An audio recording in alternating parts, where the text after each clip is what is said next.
नमस्कार दोस्तों। इस वक्त जहाँ पर हम बैठे हैं ये स्टैचू ऑफ लिबर्टी है, आइकॉनिक सिंबल। पूरी दुनिया में इतने ज़्यादा इसकी तस्वीरें, इसके वीडियो हैं और अगर स्टैचू ऑफ लिबर्टी को देखा जाए तो it's a universal symbol of, इसके बारे में कहा जाता है universal symbol of freedom and democracy.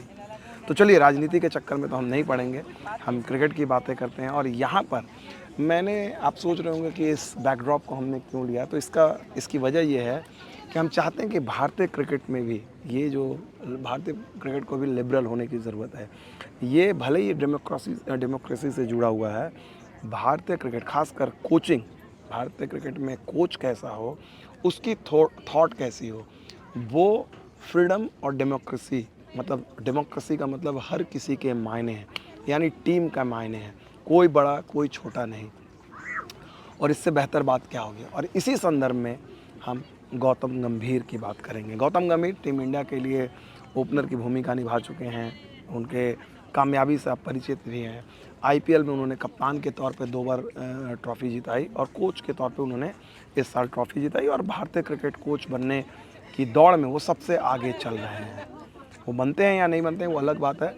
लेकिन यहाँ पर कुछ हफ्ते पहले मैं यहाँ पर जब अमेरिका में आया तो इंडियन एक्सप्रेस के स्पोर्ट्स एडिटर और one of the best writers in the world Sandeep Dwivedi ने गंभीर की को लेकर आर्ग्यू किया है। ये देर से मैंने पीस पढ़ा, मुझे काफ़ी पसंद आया और मैंने सोचा कि आप लोगों के साथ साझा करूं। उनकी जो ये पूरी जो अगर मैं जो बातें बोल रहा हूँ ये मेरे शब्द नहीं है, मेरे विचार नहीं है, मैं उसको ईज़िली एक्सप्लेन कर रहा हूँ। वो इंग्लिश में आर्टिकल था, तो आप लोग गौर से सुनिएगा जो बातें उन्होंने कही है उसका पूरा क्रक्स। तो संदीप द्विवेदी अपने आर्टिकल को शुरू करते हैं कोलकाता नाइट राइडर के पहले फाइनल से। 2012 में कोलकाता नाइट राइडर जो है पहली बार आईपीएल के फाइनल में पहुंचा था चेन्नई में। उनका चेन्नई से मुकाबला था। गौतम गंभीर कप्तान थे। फाइनल से ठीक एक दिन पहले गौतम गंभीर को उलझन थी कि ओपनर के तौर पर वो किसको टीम में शामिल करें। अब आप सोचेंगे कि भाई ऐसी बात उन्होंने क्यों कही, क्योंकि ब्रेंडन मैकलम जैसा खिलाड़ी था, best bowler, original best bowler. लेकिन उस टूर्नामेंट में मैकलम का जो बल्ला है बहुत ज़्यादा आतंक नहीं मचा रहा था। वहीं गौतम गंभीर ने हरियाणा के एक साधारण से खिलाड़ी, low profile star Manvinder Bisla को बहुत करीब से देखा था। गंभीर जानते थे कि उन्हें दांव खेलना है और उन्होंने मनविंदर बिस्ला पे वो दांव खेला। उन्होंने ब्रेंडन मैकलम को हटाकर मनविंदर बिस्ला को टीम में शामिल किया।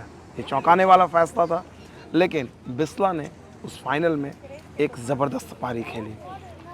मैकलम को बाहर किया गया। इतिहास गवाह है बिस्ला ने सिर्फ 48 गेंदों पर 89 रन बनाए, 5 छक्के लगाए और उसे आईपीएल की आज भी बेहद उम्दा पारियों में से गिना जाता है।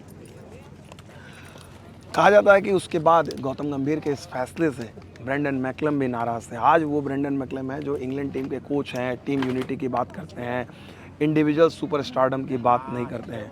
लेकिन गौतम गंभीर ने इस चीज़ को 2012 में किया था। और इससे इस साल अगर आपने आईपीएल में कमेंट्री सुनी होगी या फिर आपने लगातार जो चर्चा हो रही है उसमें ये कहा जा रहा है कि भाई भारतीय क्रिकेट को इस वक्त ट्रांजिशन के दौर में, जब भारतीय क्रिकेट में बहुत सारे ऐसे सीनियर खिलाड़ी हैं जो अब अपने आखिरी दौर में हैं और बहुत सारे युवा खिलाड़ी, नए खिलाड़ी आ रहे हैं, तो उनके लिए ज़रूरी है कि एक ऐसा कोच आए जो दोनों को संभाल ले।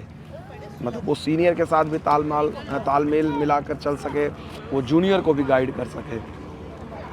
गौतम गंभीर की तारीफ़ इसलिए भी होती है कि उनका जो एक माइंडसेट है नॉन इंडियन का मतलब है हमारे इंडिया में कल्चर, और ये सबके साथ है स्टार कल्चर। हम लोग और स्टार हो जाते हैं और ये शुरू से है।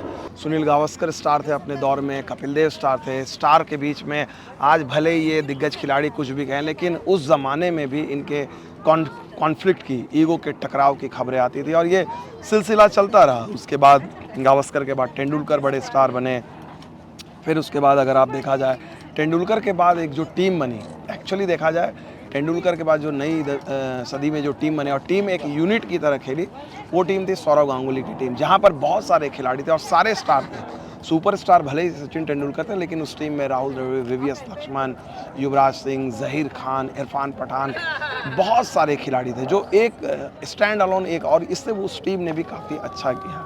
लेकिन एक नया दौर आया, तेंदुलकर के दौर के बाद विराट कोहली का दौर आया और भारतीय क्रिकेट में कल्ट फिगर, खासकर आईपीएल ने जब इस चीज़ को ब्रांडिंग की कि भाई एक खिलाड़ी एक शहर से जुड़ेगा, ये भारतीय क्रिकेट का आइडिया था।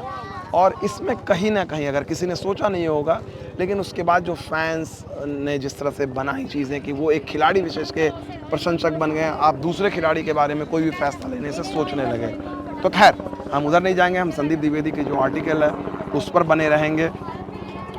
तो संदीप द्विवेदी लिखते हैं कि भारतीय क्रिकेट में इस तरह के आउट ऑफ बॉक्स सोचने वाला, रेडिकली सोचने वाला, परिवर्तन वाली सोच, जो कहते हैं कंफर्ट जोन को झकझोरने वाले बहुत कम शख्स हैं, और जो होते भी हैं वो भारतीय क्रिकेट में टिक नहीं पाते हैं। ये मेरी राय है। ग्रेग चैपल का किस्सा आप सभी को याद होगा। तो उन्होंने, संदीप द्विवेदी ने कोट किया है कि किस तरह से रामचंद्र गुहा जब बीसीसीआई के साथ थे तो उन्होंने एक बार फ्लैग किया था कि भारत में स्टारडम कल्चर है, सुपर स्टारडम वाला कल्चर है, जिसके चलते कई बार क्रिकेटिंग फैसले नहीं लिए जाते। और उन्होंने कहा, धोनी का उदाहरण दिया कि किस तरह से धोनी की टेस्ट कप्तानी चली गई थी, उसके बावजूद स्टारडम के चलते उन्हें ग्रेड ए का कॉन्ट्रैक्ट दिया गया था। या फिर अनिल कुंबले को जिस तरह से, जिस हालात में कप्तानी छोड़नी पड़ी थी। लेकिन यहाँ पर द्विवेदी कहते हैं कि गौतम गंभीर की एक जो छवि है, कमिटेड क्रूसेडर अगेंस्ट जो ये स्टार कल्चर है, काफ़ी दृढ़ है। और अगर आप देखेंगे कि गौतम गंभीर जब कमेंट्री बॉक्स में थे, लगातार कमेंट्री कर रहे थे, तो उन्होंने काफ़ी इस चीज़ के बारे में बोला। और कई बार लोग कहते हैं कि अरे नहीं, उनको धोनी से परेशानी है। आप यकीन मानिए, करेज चाहिए। इंडिया में आज के डेट में आप धोनी जैसे बेहद कामयाब कप्तान, जहाँ सारे कमेंटेटर, सारे खिलाड़ी धोनी की सिर्फ तारीफ करते रहते हैं, वहाँ पर गौतम गंभीर ने, भले आप उनकी राय से अग्री करें, डिसअग्री करें, वो एक अलग चीज़ है, लेकिन उनमें ये ताकत है, वो सीधी साफगोई से बातें करते हैं। तो संदीप द्विवेदी कहते हैं कि भाई उन्होंने, गौतम गंभीर ने लगातार जो हीरो वर्शिपिंग जो है उसको क्वेश्चन किया। और गौतम गंभीर ने बार बार अपने कई इंटरव्यू में, इंडियन एक्सप्रेस के साथ एक इंटरव्यू था उनका, एक्सप्रेस अड्डा, वहाँ भी उन्होंने कहा था कि उन्हें हैरानी होती है कि वर्ल्ड कप जीत 2011 में या 2007 में वो सिर्फ क्रेडिट धोनी को क्यों गया। वो क्रेडिट जो है युवराज सिंह को क्यों नहीं मिला, जो दोनों टूर्नामेंट में मैन ऑफ द सीरीज़ थे। या फिर 2011 में ज़हीर खान को नहीं मिला, उन्होंने ज़हीर खान का भी नाम लिया। और वाकई में ज़हीर खान का अगर आप देखा जाए तो outstanding test record, outstanding wide ball record, world cup winner. तो खैर, अब सवाल ये आता है कि आप जब गौतम गंभीर को कोच बनाने के बारे में सोचते हैं तो बहुत सारे लोग कहेंगे कि यार वो तो बिटर एक्स क्रिकेटर है। ये संदीप द्विवेदी के वर्ड हैं, और वो, उनको तकलीफ़ है, बाकी जो खिलाड़ी हैं, साथी खिलाड़ी, उनको लगता है कि भाई उनको वो चर्चा नहीं मिली, इसलिए उनको वो वाहवाही नहीं मिली, इसलिए शायद गौतम गंभीर ऐसा करते हैं। लेकिन यहाँ पर संदीप द्विवेदी, जो दिल्ली में उन्होंने काफ़ी अपनी जो पत्रकारिता की है, दिल्ली क्रिकेट को काफ़ी गहराई से उन्होंने फॉलो किया है, उन्होंने एग्जाम्पल दिया है कि अगर आपको गौतम गंभीर के माइंडसेट को समझना है तो आप उनकी जर्नी को देखिए, किस तरह से वो क्रिकेट खेले। जब गौतम गंभीर शुरुआती दौर में क्रिकेट खेलने के लिए आए तो दिल्ली क्रिकेट में सोनेट क्लब का दबदबा था। सारे खिलाड़ी जो होते थे और सोनेट क्लब, जी हाँ, उसी मशहूर सोनेट क्लब जहाँ, जिसने सबसे ज़्यादा, एक क्लब के तौर पे सबसे ज़्यादा खिलाड़ी भारतीय क्रिकेट को दिए, जिसमें आकाश चोपड़ा, आशीष नेहरा, शिखर धवन, ये सारे खिलाड़ी शामिल रहे। अब गौतम गंभीर ने कहा, गौतम गंभीर का मानना है, संदीप द्विवेदी ने लिखा कि गौतम गंभीर एक ऐसी छवि वाले खिलाड़ी रहे हैं, जब वो इंडियन टीम में थे तो उनके बारे में आप ये नहीं कह सकते थे कि सीनियर के साथ उनकी भक्ति दिखती थी।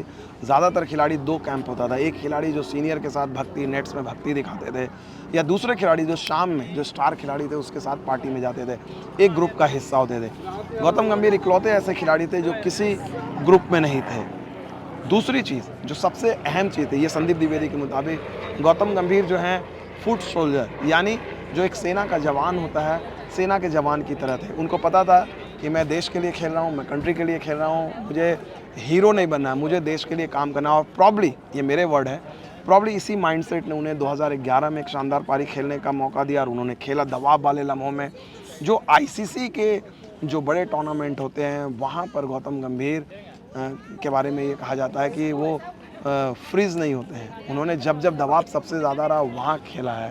तो ये चीज़ कहा जा रहा है, संदीप द्विवेदी का कहना है कि ये तर्क जो है, इस लिहाज से भी गंभीर की दावेदारी बढ़ती है। सेना के जवान वाली जो उन्होंने कंपैरिजन किया वो इसलिए किया कि उन्होंने कहा कि गौतम गंभीर को ये पता है कि वो जो आम खिलाड़ी हैं उसकी तकलीफ़ों के उसके साथ अगर कुछ गलत हो रहा है, नाइंसाफ़ी हो रही है तो उसको समझ सकते हैं। एक कोच के तौर पर आपका सिंपैथेटिक होना, और हमने भारतीय क्रिकेट में देखा है कि वही कोच सक्सेसफुल रहे हैं जिन्होंने इंडियन टीम में एक परिवार वाला कल्चर लेके आ रहा है। चाहे आप वो बात करें फर्स्ट कोच जॉन राइट की, विदेशी कोच की, या फिर आप बात करें उसके बाद गैरी कस्टन की, बेहद सक्सेसफुल कोच थे, और एक ऐसा कोच जो मिलनसार हो, टीम को लेकर चलता हो। तो ये गौतम गंभीर की उन्होंने खासियत दी है। लेकिन बहुत सारे लोग कह रहे हैं आखिर में कि ठीक है गौतम गंभीर को ले आएगा, लेकिन विराट कोहली के साथ क्या? विराट कोहली के साथ उनके तू मैमे की हिस्ट्री है।